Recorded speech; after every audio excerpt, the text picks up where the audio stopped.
This episode is brought to you by the Spider-Man 360. We don't know much about him. Like his namesake, his identity is shrouded in mystery from normal people. What we do know about him is that he loves his fandoms. All the way around, like the 360 in his name, he wants all he can get. If you want to be heroic like the Spider-Man 360 and get extra content, you can over at patreon.com/podcastatt. Now on with the show.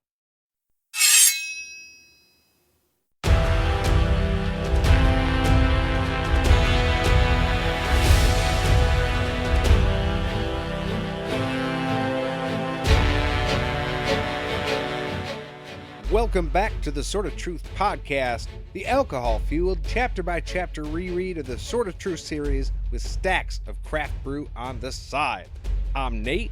And I'm Jade, and on this episode we are talking about Chapter 31 of Blood of the Fold. And it's the 4th of July! Hey, happy 4th, everybody. Happy Independence Day. I mean, unless you're not in the U.S., I guess. Then happy Sunday. Well, you're going to hear it on Tuesday, so happy Tuesday. Happy whichever day. We're going to blow some shit up after we finish podcasting today, so... That's right. Explosives are had and are ready to go. I don't have them, set up outside yet, but they are ready to bring out there. Yes. Right. First thing in the morning, just rockets lining the whole lawn. It's going to be a good one this year, Bob. Well, speaking of not being ready for things, so last week we were missing for a couple episodes. Mm-hmm. I don't know if anybody noticed. If you didn't, then, great, I guess, but that hurts a little. They have the good beer. That's all I'm sure that means. But we are sorry for that. We definitely did not plan on that. We were planning on being able to record on the road and get everything home and be able to release everything, but that didn't go as planned. Nope. We had a breakdown 3 hours north of here, and we were stuck for a little while. I mean, it sounds not that bad. We were like, oh, we were stranded up north in beautiful country. And it's like, no, we were just in a tiny little town and had to get places. It sucked. And it sucked a lot more money out of our pockets than we were planning. Yeah, so, yay, that's great. I still don't know. That was almost a week ago now, and I still have no idea what's wrong with the Jeep. So we will just keep our fingers crossed. Yeah. And dive into this to get our minds off it for a little while. We made it home, and that's all that matters, and we are back here for you today, and hopefully that will not stop again anytime soon, because we don't plan on it stopping anytime soon. Absolutely not. Okay, so then on to our little chapter. It's kind of a little one. It's not very long at all today. Yeah, 15, 16 minutes, something like that. Yeah, nice and short. So it opens with the sun coming up and Verna leaving the sanctuary, having talked with Anne super late into the night about palace business.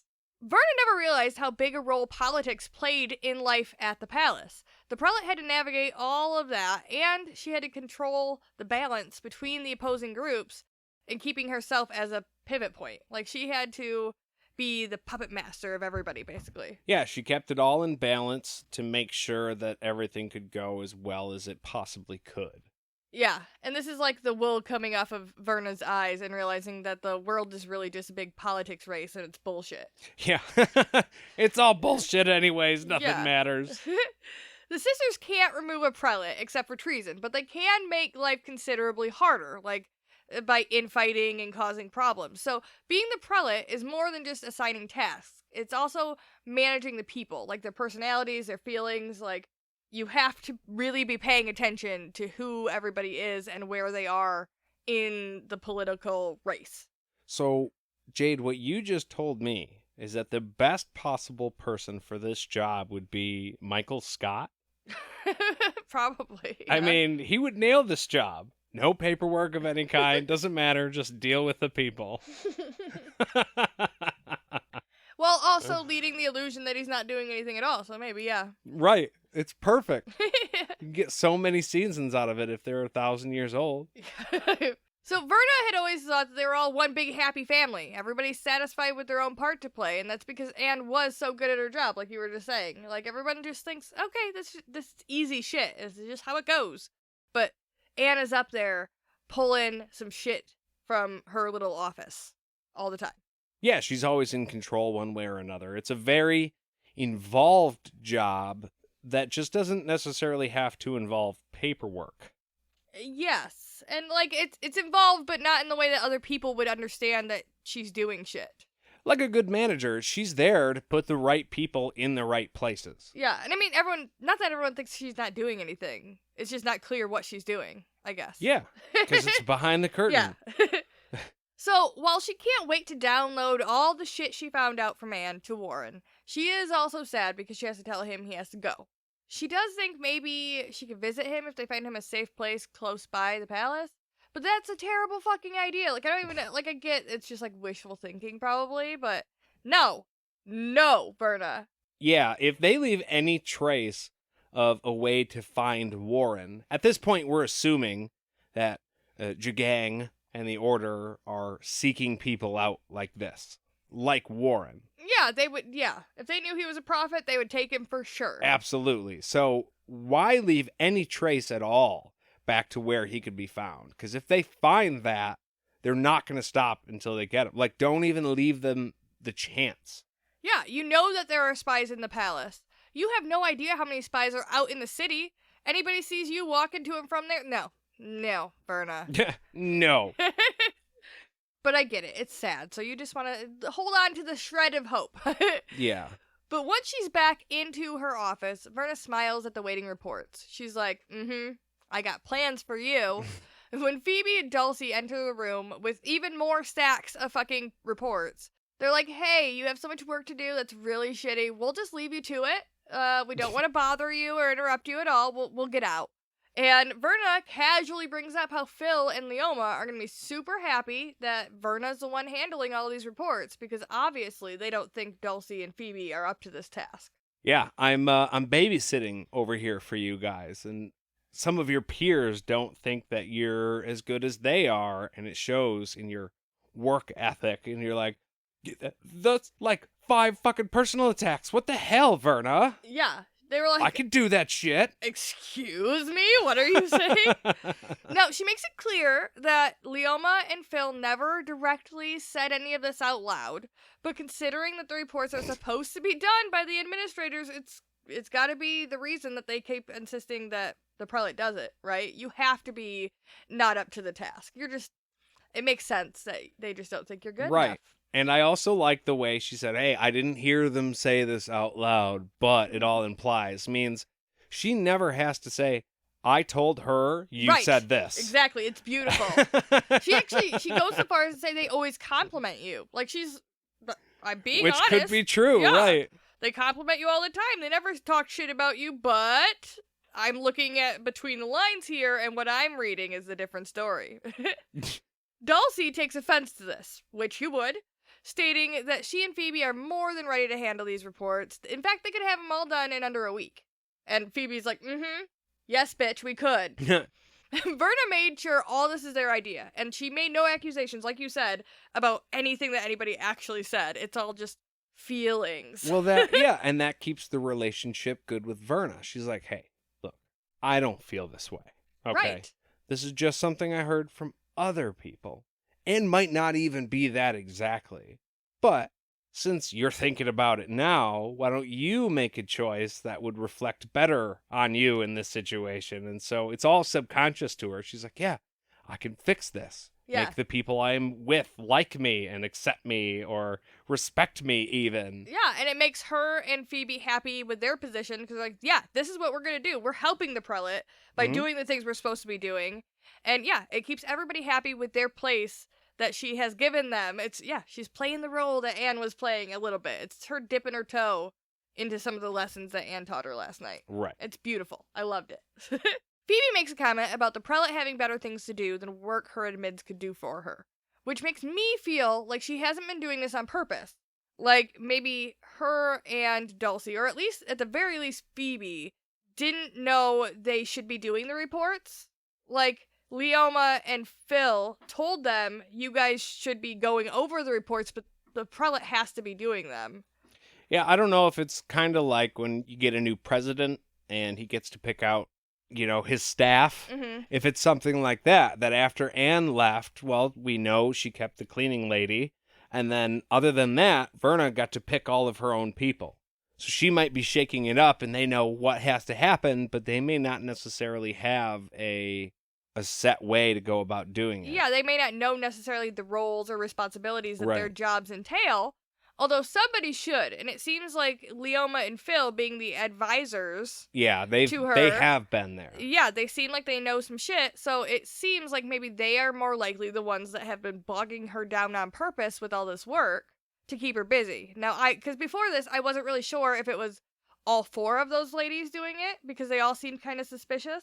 But these 2 seemed upset by it, and they didn't seem like they knew they were putting work on Verna that they should be doing. Right. And then once they realized that, they were super motivated to get it done. Yeah, and keep her from being busy. So, yes. But I raised this question, Jade. Wouldn't you do that too if you were a Sister of the Dark trying to hold your cover? That's why I'm saying Dulcie, Ooh. I believe Dulcie a little bit less than Phoebe, just because, like I said, Phoebe's the one that just said this specific line. Dulcie could be still playing an act, but she was pretty pissed. If she's playing an act, then she's like... She's convincing. She's doing pretty good, yeah. So after the 2 of them left with the stacks of reports, Verna was grinning like fucking ear to ear. She never thought she would see the end of those reports. This is her freedom, man. She gets to have a life now. This is her Braveheart moment. Yes. She gives Anne a silent little thank you before heading out to find Warren. And probably have a beer to celebrate that she doesn't have to do any more fucking reports, right? Well, she has time to drink now. She's too fucking busy with important stuff before. So Verna walks her happy little ass down to Warren's room, and he's not in there when she knocks. His bed hasn't been touched when she looked inside. Which, whoa, privacy. I feel like you knocked. He didn't answer. You're not allowed to, like, peek in people's rooms, or you should be. No answer means don't come in. Yeah, I mean, I know she's a prelate, so, like, maybe that's, oh, I can look in any room because I, like, own the palace, kind of, sort of, like I'm in charge here. But no. But Warren can fire back with, hey, the palace is named after me. My palace. I'm the prophet. You're the leader or whatever, but this house is mine. Maybe he didn't answer because he was jerking off, okay? I'm just saying, you shouldn't be peeking in people's rooms. I'm busy with my scrolls. Seriously. Leave me alone. So she remembered their last meeting regretfully. She's like, oh, that was not great. And thought that maybe he's down in the vaults poring over prophecy like she demanded. That's expected of him. He would be down there just working his ass off, right? Just reading. Just reading really hard right now. Reading really hard. Don't come in. Anyways, she heads down to the vaults alone. She doesn't take guards or anybody to clear anything out because she's just going to tell him to meet her in their secret little spot so they can have a little chit-chat. As sad as she is about telling him to go, the thought of him getting some wrinkles to match hers makes her smile, and it made me smile too because it was funny. Yeah, we had talked about that before too, with her offering him, hey, you could just go age up a little bit and then we can match.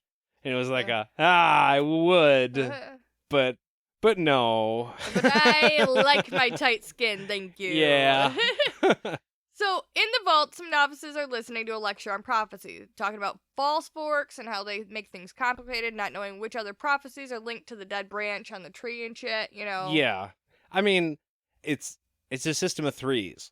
It can do it, it can not do it, or it could do something like it, but a little different than he expected. And then that one branches off, and then that one branches off. And so you could see very quickly how this could get very, very complicated. Yeah, there's a lot of dead branches in their prophecy vaults, because they just haven't been able to prune all the trees yet, because it takes a long fucking time.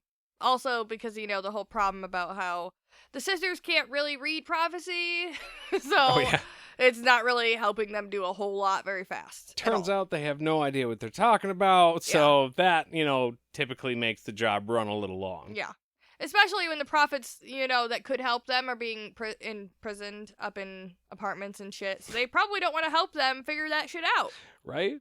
So Verna moves to the back room, leaves the lecture, and heads where Warren always works. But every room that he's normally in is empty, and all the books are back in the shelves, which is fucking weird. Yeah, he's always reading them. They're never... It's just like Zed. He's got books all over the place, stacked too. Everywhere. Yeah, because he's using them right now. It's like our garage with the tools. Yeah. You would think I've got 100 projects going on right now, but no. Nope, it just looks like that. Anyway, so Verna's puzzled.